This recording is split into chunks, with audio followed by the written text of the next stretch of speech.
பவுல் தொடர்ந்து இந்த சுவிசேஷத்தை குறித்து சொல்லுகிற காரியத்தை நாம் பார்க்கிறோம். ஆதலால் கர்த்தருடைய நாமத்தை தொழுது கொள்ளுகிற எவனும் ரட்சிக்கப்படுவான்.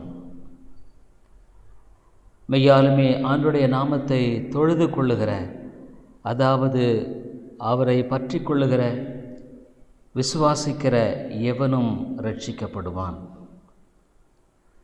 அவரை விசுவாசியாதவர்கள் எப்படி அவரை தொழுது கொள்ளுவார்கள்? அவரை குறித்து கேள்விப்படாதவர்கள் எப்படி விசுவாசிப்பார்கள்? பிரசங்கிக்கிறவன் இல்லாவிட்டால் எப்படி கேள்விப்படுவார்கள்? அனுப்பப்படாவிட்டால் எப்படி பிரசங்கிப்பார்கள்? சமாதானத்தை கூறி நற்காரியங்களை சுவிசேஷமாய் அறிவிக்கிறவருடைய பாதங்கள் எவ்வளவு அழகானவைகள் என்று எழுதியிருக்கிறதே. சமாதானத்தை கூறி நற்காரியங்களை சுவிசேஷமாய் அறிவிக்கிறவர்கள் யார் இவர்கள்? தேவனுடைய மெய்யான ரட்சிப்பை பெற்றிருக்கிற ஒவ்வொருவரும் இந்த சுவிசேஷத்தை பிரசங்கிக்கிறவர்கள். சமாதானத்தை கூறி, இந்த சுவிசேஷத்தினால் மாத்திரமே ஒரு மனிதனுடைய வாழ்க்கையில் சமாதானம் வரும்.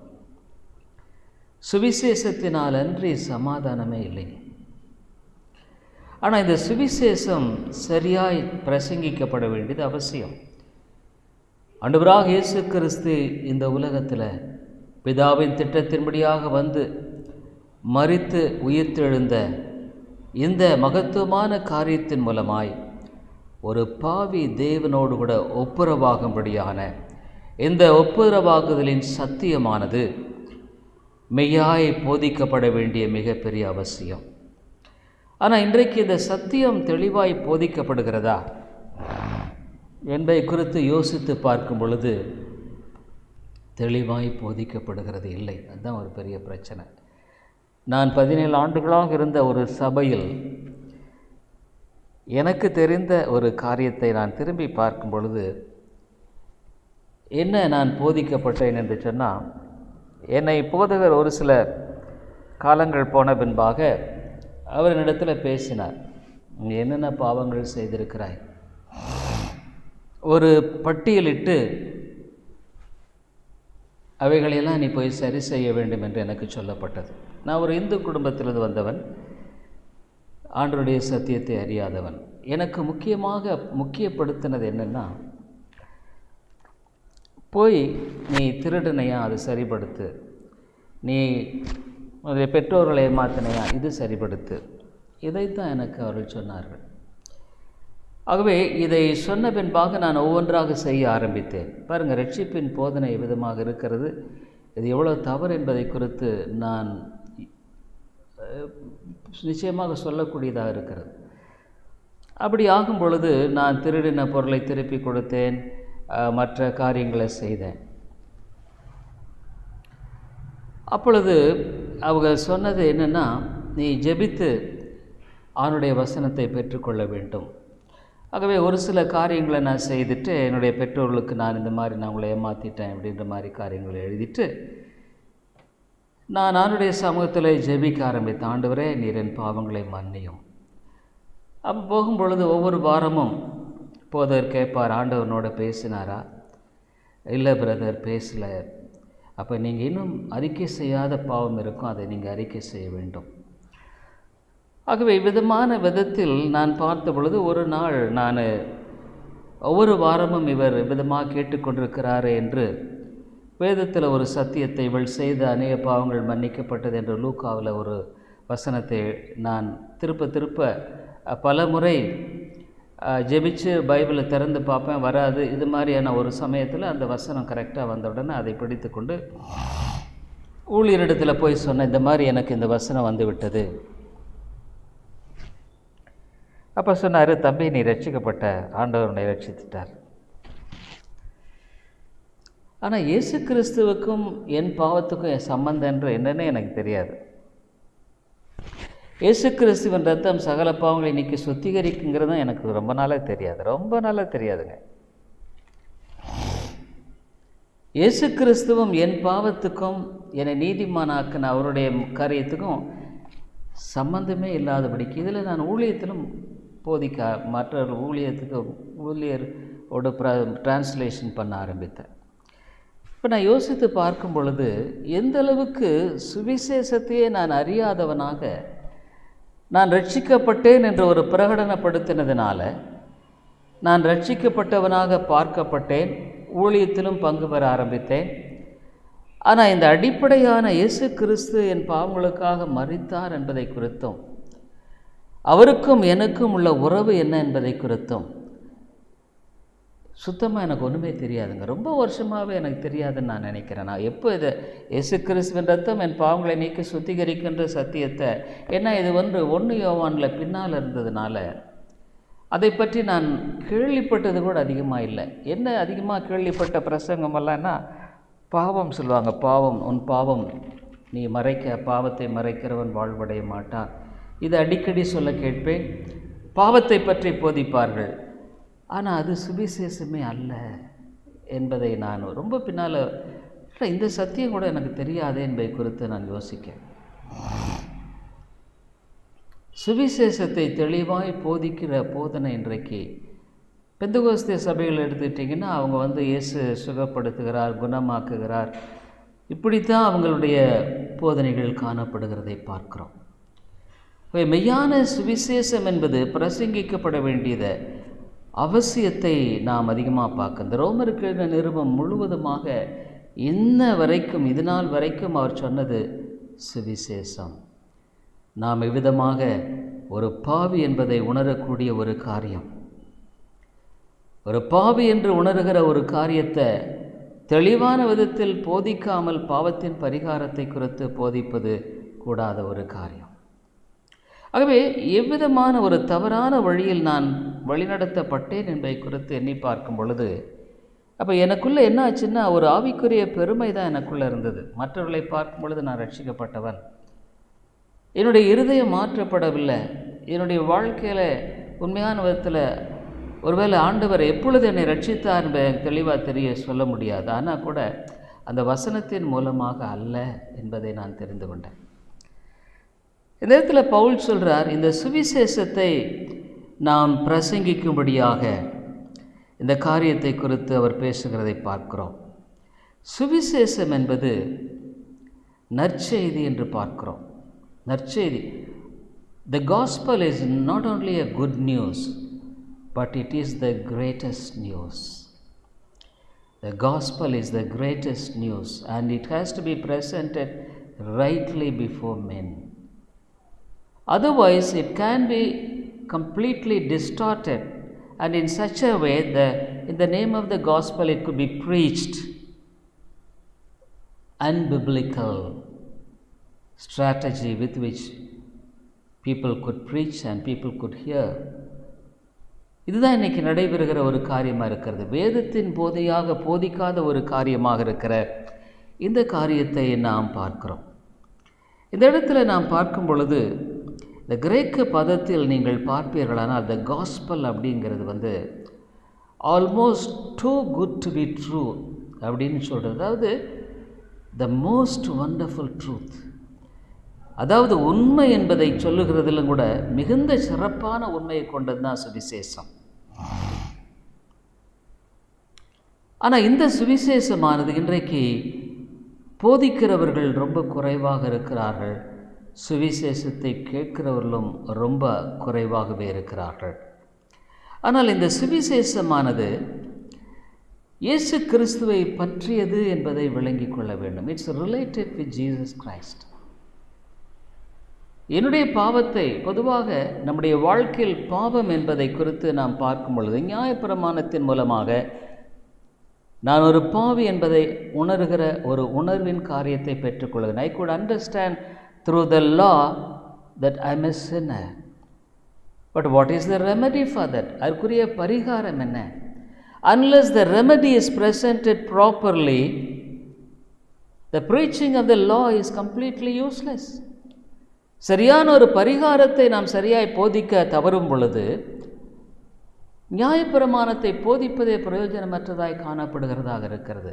Of course we should preach the law, நாம் நியாயப்பிரமாணத்தை போதிக்க வேண்டியது அவசியம். Because it is the teacher that leads us to know our own condition. நம்முடைய சொந்த நிலையை விளங்கிக் கொள்ள அது உதவி செய்கிறது. It leads us for repentance, மனம் திரும்புதலுக்குள்ளாய் வழிநடத்துகிறது. Gospel brings repentance in the heart of a soul. சுவிசேஷம் ஒரு இருதயத்தில் மன மாற்றத்தை கொண்டு வருகிறது. If it doesn't bring a repentance in the heart of a soul, is not the gospel. சுவிசேஷம் அல்ல.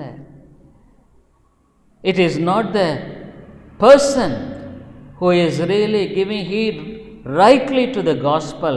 ஒரு மனிதன் சுவிசேஷத்துக்கு சரியான விதத்தில் செயல்படுகிறவனாகவும் இல்லை.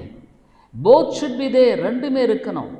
It should be presented rightly, சரியான விதத்தில் போதிக்கப்படுவது அவசியம். It should bring repentance in the heart of a sinner. ஒரு பாவியின் இருதயத்தில் அது மன மாற்றத்தை கொண்டு வர வேண்டும். What is repentance? மனம் மாறுதல் என்றால் என்ன? Is it simply some changes? சில மாற்றங்கள் தானா? இல்லை. It should bring a right turn.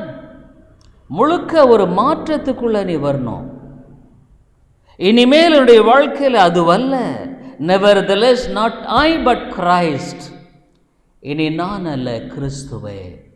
That is repentance. அதாங்க மனம் திரும்புதல்.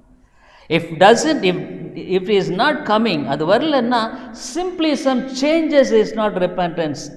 சில மாற்றங்கள் மனம் திரும்புதலே இல்லை. Don't be deceived. ஏமாற்றப்படாத. You will be double folded candidate for the hell fire. Simply some changes come in your heart. ஏதோ சில மாற்றங்கள் ஏற்படுமானால் இரட்டிப்பான நரக பாத்திரமான நபராகத்தான் நீ இருக்கிற. Don't deceive. ஏமாத்தாத. Don't be deceived. ஏமாற்றப்படாத. வேதம் சொல்லுகிற ஒரு காரியம் என்னவென்றால் உண்மையான மனம் திரும்புதல். This news is true and incredible. இது சாதாரணமான காரியம் அல்ல, உண்மையானதும் ஒரு அசாத்தியமான ஒரு காரியமாக இருக்கிறது.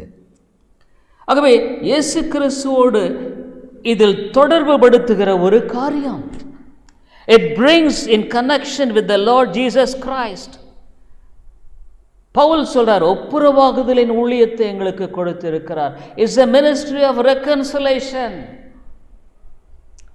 What is the need of reconciliation? ஒப்புரவாகுதலின் அவசியம் என்ன? You are an enemy of God. நீ தேவனுக்கு ஒரு சத்துருவாக இருக்கிறார். You fight against God. தேவனுக்கு விரோதமாக நீ யுத்தம் செய்கிற. By your own stubborn nature, உன்னுடைய முரட்டாட்டமான சுபாவத்தினால, unbending, unrepentant nature makes you a double-folded enemy of God. மனம் திரும்ப விடியாதபடிக்கு இரட்டிப்பான விதத்தில் உன்னுடைய இருதயத்தை மாற்றப்படாத நிலையில் தேவனுக்கு நீ எதிராளியாய் காணப்படுகிறாய். You understand that I am against God and God's principle.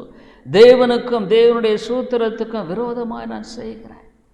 Your heart will be pricking whenever you sin against God. தேவனுக்கு எதிராய் நீ பாவம் செய்த பொழுது உன்னுடைய இருதயத்தில் குத்தப்படுவாய். You will feel guilty of your sin. உன்னுடைய பாவத்தை குறித்து நீ ஆழமாக குற்ற உணர்வை கொண்ட ஒரு மனிதனாய் காணப்படுவாய். அந்த வாழ்க்கை உங்ககிட்ட இருக்கா? Do you have such sort of life? That is the fruit of repentance. அது மனம் திரும்புதலின் கனியாக இருக்கிறது. பவுல் இந்த சுவிசேஷத்தை குறித்து சொல்லும் பொழுது, he owns the gospel in his own life. தன்னுடைய வாழ்க்கையில் இந்த சுவிசேஷத்தை தனக்கு உரியதாக்கி கொள்ளுகிறான். Why he could say that? 2 Timothy 2nd chapter, 2 தீமோத்தேயு 2வது அதிகாரத்தில் பவுல் என்ன சொல்றார்? இந்த சுவிசேஷத்தை தனக்குரியதாக்கி கொள்ளுகிறார். He applies it of his own. It is the power that made such an operation in his life, bringing out such a tremendous change in him. அவனுக்குள் அவ்வளவு பெரிய மாற்றத்தை அவனுக்குள்ளாக கொண்டு வந்த சுவிசேஷம் அது. ஆகவே தான் இவ்விதமாக அவன் பேசுகிறான். எப்படி பேசுகிறான் பாருங்க. இங்கே சொல்லும்படியான வேளையில் 2 தீமோத்தேயு 2வது அதிகாரம் 8 தாவீதின் சந்ததியில் பிறந்த இயேசு கிறிஸ்து என் சுவிசேஷத்தின்படியே, my gospel. Why it is my gospel? ஏன் இது என்னுடைய சுவிசேஷம்? Because this gospel worked in such a way that it brought out a revolution in my life. என்னுடைய வாழ்க்கையில் விதமான ஒரு மாற்றத்தை கொண்டு வந்தது. Not simply some changes of an outward or some sort of changes. இது வெளிப்பிரகாரமான சில மாற்றங்கள். It should work in the very heart of your soul. உன்னுடைய ஆத்மாவில் அது கிரியேஷன் இல்லைன்னா உன்னுடைய வாழ்க்கையில் ரட்சிக்கப்படலை நீ. What is the meaning of salvation? சொல்கிறாரு, remember that Jesus Christ of the seed of David was raised from the dead according to my gospel. It is my gospel. இது என்னுடைய சுவிசேஷம். இன்னைக்கு சர்ச்சஸில் ஹிப்போக்ரைட்ஸ், மாயமாலக்காரர்கள் தான் நிறைய இருக்காங்க. ஹிப்போக்ரைட்ஸ். நான் ஆக்சுவலாக இன்றைக்கி சில நிருபங்களெல்லாம் வாசிக்கும். தீமோத்தேயுக்கு, தீத்துவுக்கெல்லாம் பவுல் எழுதுகிறார், the things which are happening in the churches, சபைகளில் நடக்கும்படியான காரியங்கள். எபேசுக்கு எழுதுகிறார், எவ்விதமாக ஸ்திரீகள் சுற்றி திரியும்படியாக அங்கே செயல்படுகிற பெண்மணிகளை குறித்து ஜாக்கிரதையாயிரு, beware, warn them. இன்னும் பல காரியங்களை குறித்து பேசுகிறார். கட்டுக்கதைகளை பேசிக்கொண்டிருக்கிற மக்கள் சபையில் இருக்க அவர்களை எச்சரி, warn them. ஏன்னா சபையில் கள்ள உபதேசங்களும் சும்மா போலியான விதங்களில் காணப்படுகிற போலி கிறிஸ்தவர்களும் மலிந்து கிடப்பார்கள். That is true. போலி கிறிஸ்தவர்கள், ஆல் ஹிப்போக்ரைட்ஸ், மாயமாலக்காரர்கள், they will be abundant. So beware, ஜாக்கிரதையாயிரு. ஆகவே சுவிசேஷம் வாழ்க்கையை மாற்றலாம். unless the gospel changes you. I tell you, dear friend, you are in a great critical situation. நீ மகா பயங்கரமான ஆபத்தில் இருக்கிற. பவுல் ஏன் என்னுடைய சுவிசேஷம் சொல்கிறாரு? why? அது சொல்கிறாரு 9th வசனத்தில் சொல்கிறார், இந்த சுவிசேஷத்தை நிமித்தம் நான் பாதகன் போல கட்டப்பட்டு துன்பத்தை அனுபவிக்கிறேன். wherein I suffer trouble as an evil doer, even unto bonds. பாதகன் போல கட்டப்பட்டு இந்த சுவிசேஷத்துக்காக துன்பத்தை அனுபவிக்கிறேன். சுவிசேஷத்துக்காக நீ என்ன பாடுபடுற? துன்பத்தை அனுபவிக்கிற.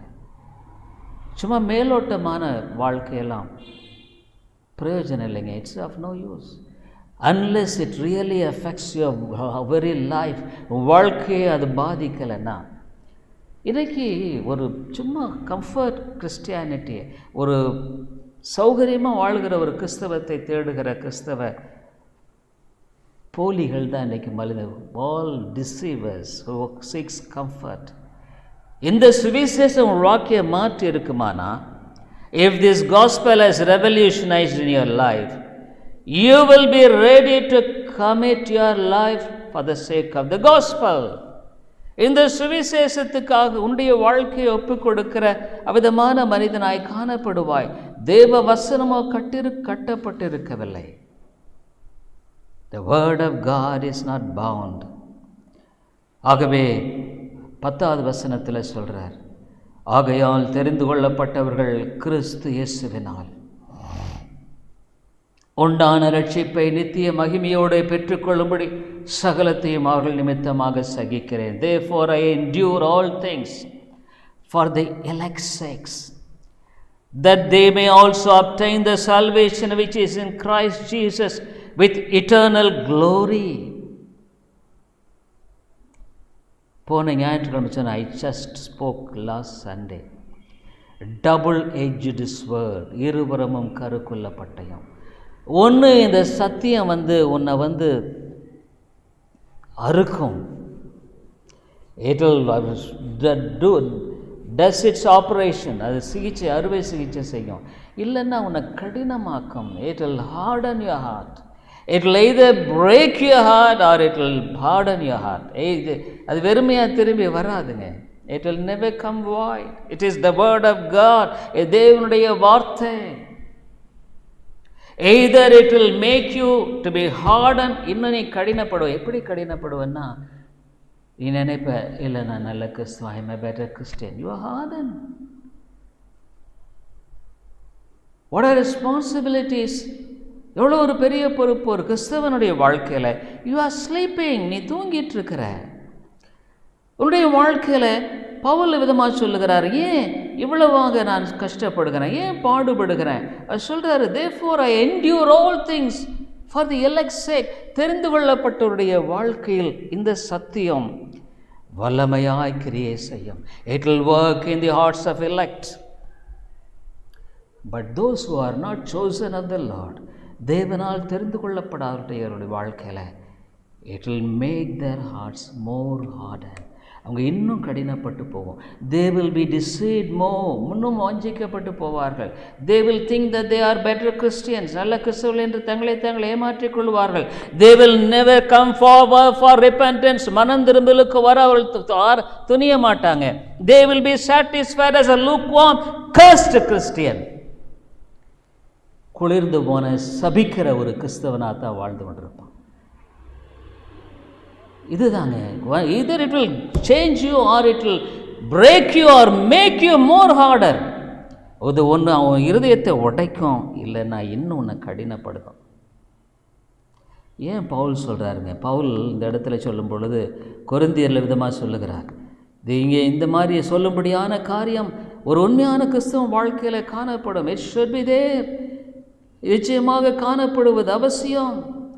பவுல் விதமாக சொல்லும்படியான காரியத்தை குறித்து பேசும் பொழுது ரோமன்ஸ் 1:16, ரோமர் 1:16 சொல்கிறார். என்ன சொல்கிறாருன்னா, இந்த சுவிசேஷத்தை குறித்து நான் வெட்கப்பட மாட்டேன். I will not be ashamed of the gospel of Christ. ஏன் நாம் சுவிசேஷத்தை சொல்ல வெட்கப்படுறோம்? ஏன்னு கேட்டால், we are ashamed of the gospel. சுவிசேஷத்தை குறித்து நம்ம வெட்கப்படுறோம். ஏன்? why we are ashamed of the gospel? ஏன்னு கேட்டால், இந்த உலக மனுஷனுக்கு சுவிசேஷம் எப்படியாக இருக்குங்கிறத குறித்து நமக்கு தெரியும். we know what will be the gospel to this worldly person. இந்த உலக மனுஷனுக்கு அவ்விதமாக அவனோடு கூட நாம் இந்த சுவிசேஷத்தை சொல்லும்படியான வேளையில் அவனுக்கு சிலுவையை பற்றிய உபதேசம் கெட்டுப்போர்களுக்கு பைத்தியமாக இருக்கும். It's foolishness. இது பைத்தியமாக இருக்கும். அவனுக்கு என்ன ரட்சிப்பு, என்ன இதுதான், எனக்கு போதாதான் இந்த கிறிஸ்தவ வாழ்க்கை, இஸ் இட் ஆல் எனஃப்? போதும், நான் சர்ச்சுக்கு போகிறேன், நான் ஜெபம் பண்ணுறேன், I am praying, I am going to the church, some changes have come in my life. என் வாழ்க்கையில் சில மாற்றங்கள் எல்லாம் வந்திருக்கிறது. யூ டிசீவர், ஏமாத்துக்காரனே, உன்னையும் நீ ஏமாற்றிக்கிற, மற்றவங்களையும் நீ ஏமாற்ற பார்க்குற. You deceive your self and deceive others. ஏன்னா சுவிசேஷம் ஏன் வெக்கப்பா அவனுக்கு பைத்தியமாக இருக்கும். பைத்தியமாக இருக்கிறதுனால நீ போய் சொன்னால் நீ உன்னை பைத்தியக்காரன்னு நினைப்பான். he will think that you are a foolish fellow. ஆகவே in order to safeguard yourself, உன்னை நீ காத்துக்கொள்ளும்படியாக நீ பைத்தியக்காரன் ஆகிறதுக்கு விருப்பம் இல்லை. you are not willing to be a fool. ஆகவே நீ என்ன பண்ணுற? சுவிசேஷத்தை மற்றவரிடத்தில் சொல்லக்கூடிய பாரம் இல்லை. ஜெபம் பண்ணி, ஆண்டவரே நான் மற்றவர்களுக்கு சுவிசேஷத்தை அறிவிக்கணுமே. you don't have a burden to preach the gospel. நீ சுவிசேஷத்தை பிரசங்கிக்கும்படியான காரியத்துக்கு நீ ஆயத்தமாக இல்லை.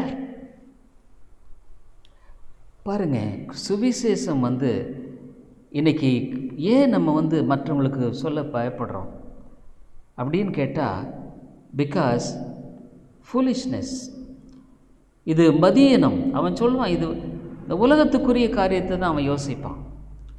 அவனுடைய வாழ்க்கையில் இந்த உலகத்துக்குரிய காரியத்தில் ரொம்ப ஞானமானாக இருப்பான், ரொம்ப புத்திசாலியாக இருப்பான். அவங்ககிட்ட போய் நம்ம இந்த மாதிரியான காரியம் போதிக்கும் பொழுது அவன் அழிந்து போகிறவன் தான். அவன் அழிஞ்சு போவான்.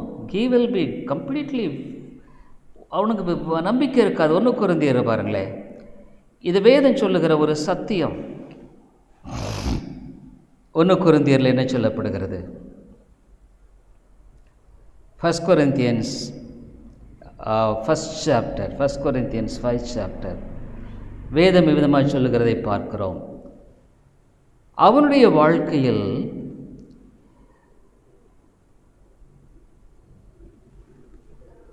எப்படி எனில் தேவ ஞானத்துக்கு ஏற்றபடி உலகமானது சுய ஞானத்தினாலே தேவனை அறியாதிருக்கையில் பைத்தியமாக தோன்றுகிற பிரசங்கத்தினாலே, எது ப்ரீச்சிங்னா வெறும் ப்ரீச்சிங் இல்லை, இட்ஸ் a gospel. அவனுக்கு என்ன தோணும்? இது பைத்தியம். அவனுடைய வாழ்க்கையில் இந்த உலகம் ஒன்றுமே இல்லை, வரப்போகிற நித்தியமான உலகத்தில் நான் ரட்சிக்கப்பட்டு பரலோக ராஜ்யத்துக்கு போகணுங்கிற எண்ணமெல்லாம் அவனுக்குள்ளே இருக்காது. பைத்தியகாரன், இட்ஸ் அ ஃபூலிஷ் ஃபெலோ. அவன் நம்ம சுவிசேஷ பிரசங்கிக்கிறவனு பைத்தியம் நினைப்பான். he will think that he is the foolish person, but really speaking he is the fool. அவன் தான் மதிகேடன். ஆனால் நீ என்ன பண்ணுவ? But what about you? நீ பைத்தியகாரனா மற்ற நினச்சிருவானேன்றதுனால யூ ஆர் அஃப்ரைட். நீ பயப்படுற. ஏன்? உன்னை பைத்தியகாரனா அவன் நினச்சிருவானேங்கிறதுனால. So you are not willing. மூடி ஒரு நாளைக்கு ஒருத்தருக்காவது சுவிசேஷம் சொல்லணும்னு சொல்லிட்டு he made a vow. மூடி he had a burden, at least I should preach the gospel at least to one person one day. நான் உண்மையாக கேட்குறேன், இந்த வருஷம் நீ முடிக்க போகிற எத்தனை பேருக்கு நீ சுவிசேஷம் சொல்லியிருக்க? to how many people you have given the gospel? அல்லது நீ சொல்லுவ இயேசு கிறிஸ்து சுகப்படுத்துவார், that is not the gospel. நீ ஒரு பாவி, உன்னுடைய வாழ்க்கையில் உனக்காக அன்பு கூறுகிற ஒரு ரட்சகர், அவருடைய மீட்பின் கிரயத்தை பற்றி நீ எத்தனை பேரில் பேசியிருக்கிறீங்க? ஏன்னா நம்ம நினைக்கிறோம் இது பைத்தியகாரத்தனம், இட்ஸ் அ ஃபூலிஷ்னஸ். இன்றைக்கி உலகத்தில் சுவிசேஷத்தை சரியாக போதிக்கிற ஆள் ரொம்ப கம்மி ஆகிட்டாங்க. Very few people. ஐயோ அவங்கள சுகப்படுத்துங்க, இவங்களை சுகப்படுத்துங்க, அதை பண்ணுங்கள், இதை பண்ணுங்கள், சுகமாய் நரகத்துக்கு தான் போவாங்க. they will go to hell. but of course we should have compassion. இரக்கம் இருக்க வேண்டியது, அது நான் தப்பாக சொல்ல வரல. but unless the gospel is preached, சுவிசேஷம் பிரசங்கிக்கிறவன் இல்லாவிட்டால் இன்னைக்கு நம்ம ஜெபிக்க வேண்டிய ஒரு காரியம், ஆண்டவரே மெய்யான இந்த சத்தியத்தை பிரசங்கிக்கிற ஆட்களை எழுப்போம். Lord, lift up people, raise up people, will warn the people. ஜனங்களை எச்சரித்து. அன்னைக்கு ப்ராஃபிட்ஸ் எல்லாம் எழும்பினாங்க, தீர்க்கதரிசிகள். why God raised up prophets? தீர்க்கதரிசிகளை கர்த்தர் எழுப்பினார். in order to warn people, ஜனங்களை எச்சரிக்கும்படியாக. அதனாலே நம்ம ஆக்சுவலாக இன்றைக்கு நான் the whole பைபிளை நீங்கள் எடுத்துட்டிங்கன்னா ஃப்ரம் ஜெனசிஸ் ஆதியாகமத்தில் இருந்து மனுஷன் தேவனோடு எதிர்த்து தான் போராடுகிறான். he fights against God. he boasts about his own wickedness. அவன் பாவத்தை குறித்து பேசுகிறான்.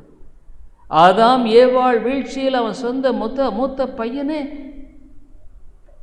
கொலகாரனா போயிட்டான். he became, even Adam and Eve, the first boy, he became a murderer. he was the troublemaker in the family. குடும்பத்தில் பிரச்சனைக்குரியவனாக போனான். why? sin. லாமேக்கு சொன்னா, நான் இத்தனை பேரை கொலை செய்ய, I killed. நோவாவின் காலத்தில் ஜனங்கள் எதிர்த்து நிற்கிறாங்க. நோவாவுமே குடிச்சிட்டு அவர் தன்னுடைய வாழ்க்கையின் கடைசி நாட்களே தவறி போகிறதை பார்க்குறோம்.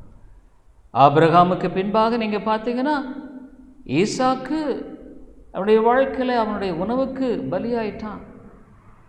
ஏசா ஆண்டவருக்கு எதிராக போராடுவனா மாறினான்.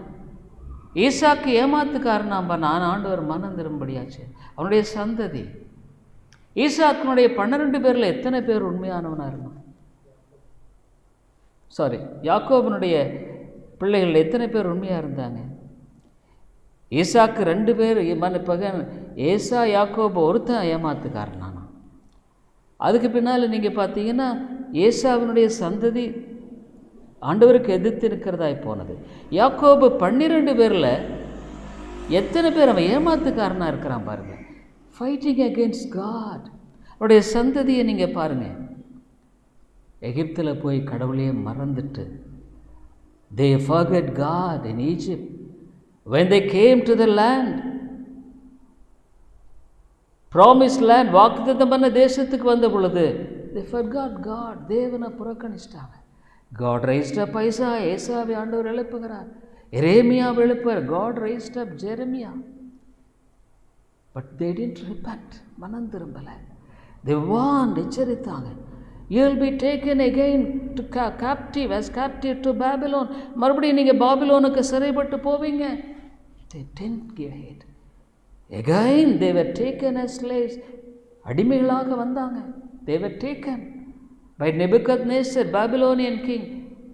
இஸ்ரேல் மக்களை எச்சரித்தாங்க, அசீரியர்கள் வந்து உங்களை அழிச்சிருவாங்க. The Assyrians will come and destroy you. People of Israel, they didn't heed. செவி கொடுக்கல.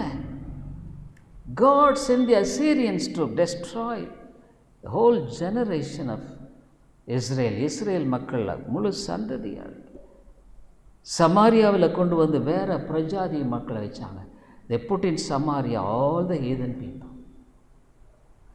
ஜூடா 2 tribes, 2 இல்லை, சரியா இல்லை. அதுக்கு முன்னால் நீங்கள் பாருங்கள், சவுலை நீங்கள் எடுத்துக்கொள்ளுங்க. Take Saul. He appeared to be a very good promising king. நல்ல ஒரு ராஜா போல வந்தான். But he was a disobedient fellow. கீழ்ப்படியா போனான். தாவீது அவனுடைய வாழ்க்கையில் he was a man really pleasing to God. But he fell into a drastic sin. பயங்கரமாக பாவத்தில் விழுந்தான். அவன் சந்ததி, அவன் சொந்த பையன் அவனுடைய மகளை கெடுத்தான். அப்சலோம் அவனை கொன்னான். அப்சலோம் தாவீதுக்கு எதிராக கிளம்பினான். Absalom raised up against David. See, all chaos. People are not willing to repent. பாபிலோன்லேருந்து வந்த பின்னால், when they again came during the period of Ezra Nehemiah காலத்தில் வந்த பின்னால், you see, Nehemiah, they appear to be very pious. நல்ல தெய்வ பக்தி உள்ளவர்கள போல காணப்பட்டாங்க. But again reverting back, திரும்ப அதே பழைய பாருங்கள். இந்த ஒரு ஆவிக்குரிய ஒரு ஸ்திரத்தன்மை இல்லாத வாழ்க்கை, நோ ஸ்டெடினஸ். கொஞ்சம் நல்லா இருக்கிறது, அப்புறம் பின் வாங்கிறது, கொஞ்சம் நல்லா இருக்கிறது, பின். What is this? It's not a saved life. ரட்சிக்கப்பட்ட வாழ்க்கையே கிடையாதுங்க அது. நெகேமியா சொன்னார், he built the wall. கடைசியில் பார்த்தா அந்த சவுத்துக்கு பக்கத்துலேயே போய் ஓய்வு நாளில் மீறி வியாபாரம் பண்ண ஆரம்பிச்சிட்டாங்க. they became doing business in the wall. God, 400 years, God shut down the prophets, the prophecy. 400 ஆண்டுகள் தீர்க்கதரிசிகளையும் முடிச்சிட்டார் ஆண்டவர். மல்கியாவை எடுத்தா, when you take மல்கியா, எஸ், ஆகாய், சக்கரியா என்ற 2 தீர்க்கதரிசிகள் எழுப்பினார். they built the temple. ஆனால் வாட் இஸ் திஸ்? இப்போ ஆடு கண் இல்லாத காது இல்லாததெல்லாம் கொண்டு போய் ஆட்டு சர்ச்சில் போட்டாங்க for offering. So deception. The heart is so wicked. இருதயம் பயங்கரமான பொல்லாது. இயேசு கிறிஸ்து, he preached the gospel. They again, you see, when you read the John's Gospels, யோவான் சுவிசேஷத்தை வாசிக்கும் பொழுது, at every step Jesus was opposed. ஒவ்வொரு அடியிலும் இயேசு கிறிஸ்து எதிர்க்கப்பட்டார். இது கடினமான உபதேசம். It's very hard. அப்போஸ்தலர்கள் they were beaten, அடிக்கப்பட்டார்கள். So when you see the churches at the back, the later period, பின்னால சர்ச்சஸை பார்க்கும் பொழுது, கொரிந்தி and all, கொரிந்து சபை மற்றெல்லாம் பார்க்கும் பொழுது, all backsliding. See, the wickedness of heart is so terrible. மனிதனுடைய இருதயம் மிக மிக பொல்லாததுங்க. Unless the gospel brings a revolution in the heart of a man, சுவிசேஷம் ஒரு மனிதனுடைய வாழ்க்கையில் உண்மையான மன மாற்றத்தை கொடுக்கிறது. It brings a real change in your carnal nature. உன் ஜென்ம சுபாவத்திலிருந்து உன்னை இதை விடுதலை ஆக்கலைன்னா இந்த காஸ்பல் உன் வாழ்க்கையில் சரியாக இல்லைன்னு அர்த்தங்க. The gospel has not no operation the right way. பைத்தியமாக தான் தோன்றும். பட் ஆனால் ரட்சிக்கப்படுகிறதுக்கு என்ன அது? ரட்சிக்கப்படுகிற நமக்கு அது என்ன இப்படி இருக்குது? இதனால தான் ஆண்டவர் விதமாக இருக்கிறார். The gospel appears to be ஒன்றுமில்லை. ஆனால் ரட்சிக்கப்படுகிற நமக்கோ அது தேவ பலனாக இருக்கிறது. It's the power of the gospel to hold on the gospel. அம்மையால் என்னுடைய வாழ்க்கையை குறித்து நீ யோசனை பண்ணிப்பார். நீ உண்மையாக மனம் திரும்பி இருந்தா, if you are really saved, your nature should be first changed, your heart should be changed. இருதயம் மாற்றப்படணும், சுபாவமெல்லாம் மாற்றம் இல்லை. சுபாவம் மாற்றப்படலன்னு ஆண்டவரே வாழ்க்கை என்னுடைய இருதயம் இப்படி இருக்கே, அந்த கதறலாக உன் வாழ்க்கையில் இருக்கணும். ஐ cry to God many times. அநேக சமயங்களில் தேவனுக்கு முன்பாக நான் கதறுகிறேன், ஆண்டவரே இன்னும் என் இருதயத்தில் எவ்வளோ மாற்றம் தேவையாக இருக்கிறது. how much of changes, is it right? இது சரியா? நான் விதமாக சிந்திக்கிறது சரியாக இருக்கா? நான் விதமாக செய்யும்படியான காரியம் முன்பாக சரியில்லையோ?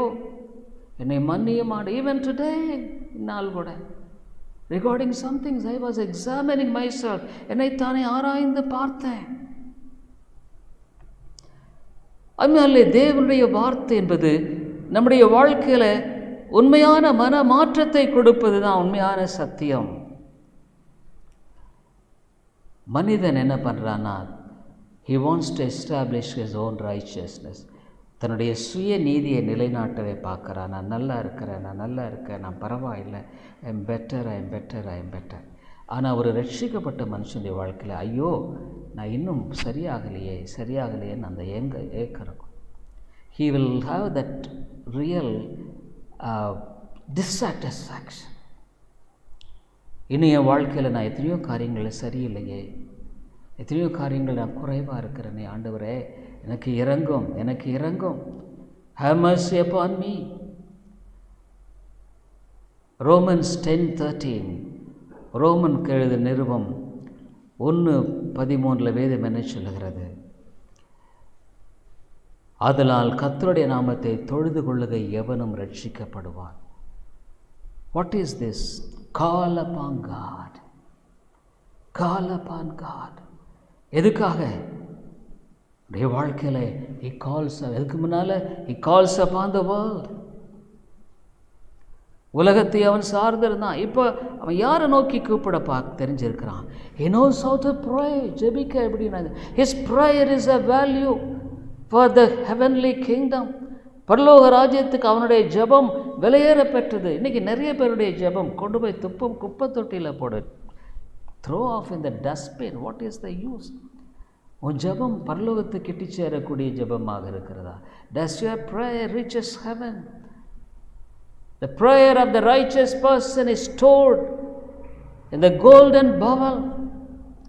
நீதிமானுடைய ஜெபம் தங்க கலசத்தில் அங்கே பாதுகாக்கப்படுகிறது. அதனாலே ஆகவே உன்னுடைய வாழ்க்கையில் இந்த சுவிசேஷமானது உன்னை தேவனோடு ஒப்புரவாக்கும்.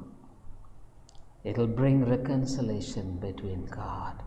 அதனால தான் பவுல் தன்னுடைய ஊழியத்தை பற்றி அவர் சொல்லும் பொழுது, வாட் இஸ் மினிஸ்ட்ரி, ஊழியன்னா என்ன? 2 கொரிந்தியர் 5:18 சொல்கிறார். 2 Corinthians 5:18 and all things are of God who hath reconciled us to himself by Jesus Christ and hath given to us the ministry of reconciliation. முதல்ல என்ன அவரோடு ஒப்புரவாக்கி கொண்டார். அதான் அவர் சொல்றார், இவை எல்லாம் தேவனாண்ட அவர் இயேசு கிறிஸ்துவை கொண்டு நம்மை தம்முடைய ஒப்புரவாக்கி கொள்ளுகிறாரா? நீ ஆண்டவரோடு ஒப்புரவான ஒரு நபரா? உன் வாழ்க்கையில் ஒப்புரவான நபர்னா என்னன்னா, ஆண்டவர் என்னை பார்த்து God is looking at me. You are an enemy of Godங்கிறதை உணர்ந்து whatever you do, நீ என்ன செய்தாலும் சரி, you are in the sight of God. தேவனுடைய பார்வையில் நீ இருக்கிறாய். You will have the feeling that you are in the sight of God. தேவனுடைய பார்வையில் இருக்க உன் மாயமாலமெல்லாம் ஒத்து வராது. You have all hypocrisy will not be applicable. ஏன்னா நீ என்ன இருக்கிற, ஏன்னா இதனால் வரைக்கும் உன்னை யாரும் நீ உன்னுடைய வாழ்க்கை நீ தேவனுடைய பார்வையில் இருந்ததாக உணரல. You have never thought that you were in the sight of God, but you are in the sight of God. தேவனுடைய பார்வையில் இருக்கிற அவரோடு நான் ஒப்புரவானேன். reconciled with him. என் வாழ்க்கையில் ஒவ்வொன்றிலும் நான் பெரிய ஞானவான் அல்ல. I am not a wise man, I am not a riches man, நீதிமான்ல. ஆனால் குறைவுள்ளவன் தான். I lack many things but I feel that I am unworthy. நான் ஒரு அபாத்திரன். அதான் பவுல் சொல்றார், பாவிகளை ரட்சிக்க கிறிஸ்து இயேசு உலகத்தில் வந்தார். அவர்களில் பிரதான பாவி நானுங்க. பவுல் தான், he came to save the chief of sinners. எப்போ எழுதுகிறாரு பவுல்? தன்னுடைய வாழ்க்கையில் கடைசி நாட்களில் எழுதுகிறார். he is writing, I am the chief of sinners. பாவிகளில் பிரதான பாவி நான். பாருங்கள், ஒரு ரட்சிக்கப்பட்ட மனுஷனுக்கும் ரட்சிக்கப்படாத மனுஷனுக்கும், ரட்சிக்கப்படாத மனுஷன் அவன் எப்போவுமே அவனுடைய நீதியை நிலைநாட்ட பார்ப்பான். he will always try to establish his own righteousness. அப்படின்னு என்ன? I am a better Christian, நான் ஒரு நல்ல கிறிஸ்தவன். I am better than you, உன்னை விட நான் பரவாயில்ல. இங்கேயும் அங்கேயும் பார்த்துக்கிட்டு நான் நல்லவன்ற யூ ஆல் ஆல் பிளஃபிங், ஏமாத்திட்டுருக்கேன். ஆனால் நீங்கள் ஆண்டவரை பார்க்கும் பொழுது, லார்ட் நான் எவ்வளோ பாவியாக இருக்கிறேனே, உமக்கு முன்பாக இந்த காரியத்தை நான் செய்கிறது சரியா? It may be very small thing, சின்ன காரியமாக இருக்கலாம். ஆனால் கூட உனக்குள்ளே என்ன இருக்கும்? ஐயோ ஆண்டவரே, நான் செய்கிறது தப்பா? am I doing it wrong? Lord forgive me. மன்னியம். many times I pray, ஜெபிக்கிறேன், Lord teach me. if I am doing it wrong, தப்பா செஞ்சா correct it, சரிபடுத்தும். so that is the reconciliation. அதாங்க ஒப்புரவாகுதல். you are in the sight of God. நீ தேவனுடைய பார்வையில் இருக்கிற the consciousness that brings you that to the understanding that you are in the sight of God. தேவனுடைய பார்வையில் நான் இருக்கிறேன். மனுஷன் என்னை பற்றி பேசி என்ன பிரயோஜனம்? What is the use if I am being praised by others? மற்றவங்களால் என்னை மெச்சிக்கொண்டு என்னங்க பிரயோஜனம்? வாட் ஒரு சல்லி காசுக்கு பிரயோஜனமாக இருக்குமா? Nothing, absolutely zero. No need for man the praises of man. மனுஷனுடைய புகழ்ச்சி தேவையில்லை. I need the praises of my God. தேவனுடைய அந்த இது, அவருடைய துதி எனக்கு தேவை. அவரனை பெற்றுக்கொள்வாங்க. அப்படி தான் பவுல் என்ன சொல்கிறாரு? நான் ஒப்புரவான பின்னால் மற்றவர்களை ஒப்புரவாக்குகிறேன். அதனால தான் அவர் 2 கொரிந்தியர் 5:18 சொல்கிறார். எப்படி சொல்கிறாரு? இவையெல்லாம் தேவனாலே உண்டாயிருக்கிறது, அவர் இயேசு கிறிஸ்துவை கொண்டு நம்மை தம்மோடைய ஒப்புரவாக்கி, பாருங்கள், நம்மை தம்மோடைய ஒப்புரவாக்கி ஒப்புரவாகுதலின் ஊழியத்தை எங்களுக்கு ஒப்புக் கொடுத்தார். என்னவெனில், தேவன் உலகத்தாருடைய பாவங்களை எண்ணாமல் கிறிஸ்துவுக்குள் அவர்களை தமக்கு ஒப்புரவாக்குதலின் உபதேசத்தை எங்களிடத்தில் ஒப்புவித்தார். Gospel is the good news of reconciliation. ஒப்புரவாக்குதலின் சந்தோஷமான செய்தி, குட் நியூஸ் ஆஃப் காட். இது ஆரம்பம் எங்கே வருகிறது? இதனுடைய ஆரம்பம் எங்கே? Where comes the beginning?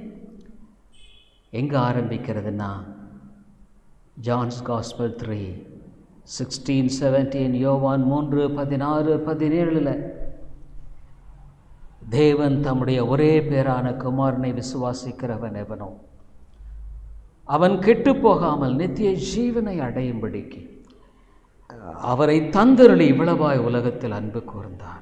For God so loved the world that he gave his only begotten Son, that whosoever believeth in him should not perish but have everlasting life.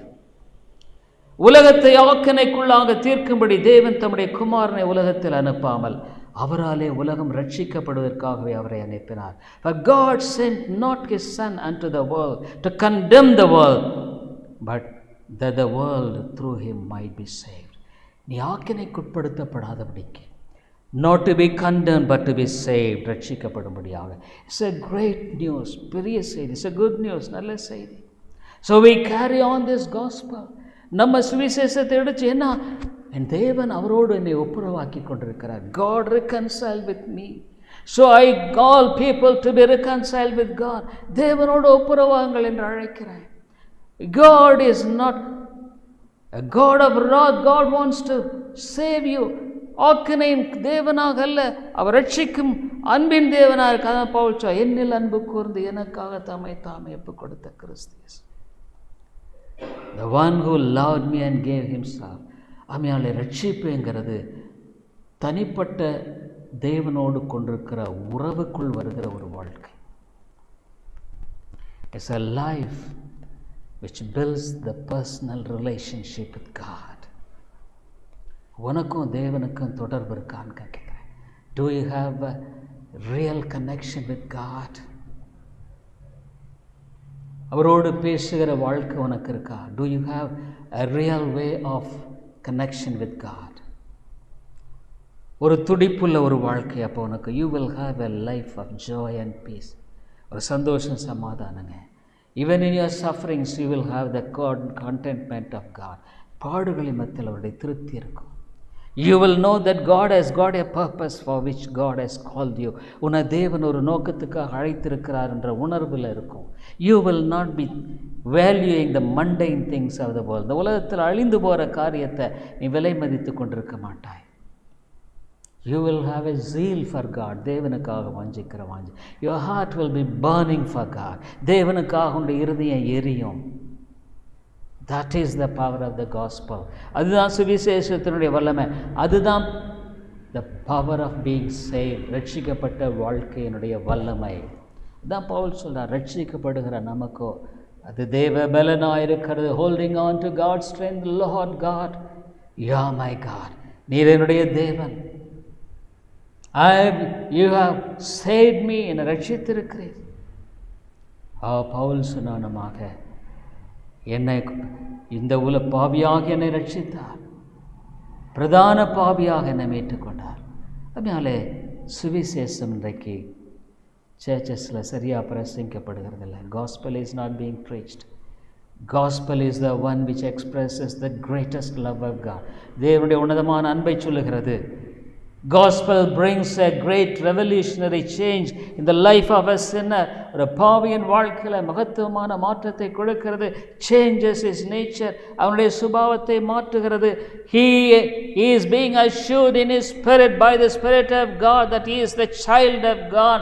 அவனுடைய ஆத்துமாவில், அவனுடைய ஆவியில் அவன் தேவனுடைய பிள்ளை என்கிற அந்த ஒரு ஊர்ஜத்தை கொடுக்கிறது. If you are a child of a king, ஒரு ராஜாவினுடைய பிள்ளையாக இருந்தால், you will walk like a child of a king. ஒரு ராஜாவின் பிள்ளையை போல தான் நீ நடப்ப. So it brings a great change in the status of a work. அதுதான் சொல்லுது, இது ஒரு பெரிய மாற்றத்தை. இருளின் அதிகாரத்தின் என்று ஒளியின் ராஜ்யத்துக்கு வந்த ஒரு வாழ்க்கைங்க. From the kingdom of darkness to the kingdom of light. இடறுகிறது ஒன்றுமில்லை. என்ன ஒரு மாற்றம்! கிறிஸ்துவின் சிலுவையின் மூலமாக செய்திருக்கிற இந்த காரியம் தாங்க சுவிசேஷம். This is the gospel. நம்ம வாழ்க்கையில் இந்த சுவிசேஷம், ஐயோ ஆண்டவரே என் வாழ்க்கையில் இல்லை, I don't have this, help me Lord, ஆண்டவரே எனக்கு உதவி செய்யும்.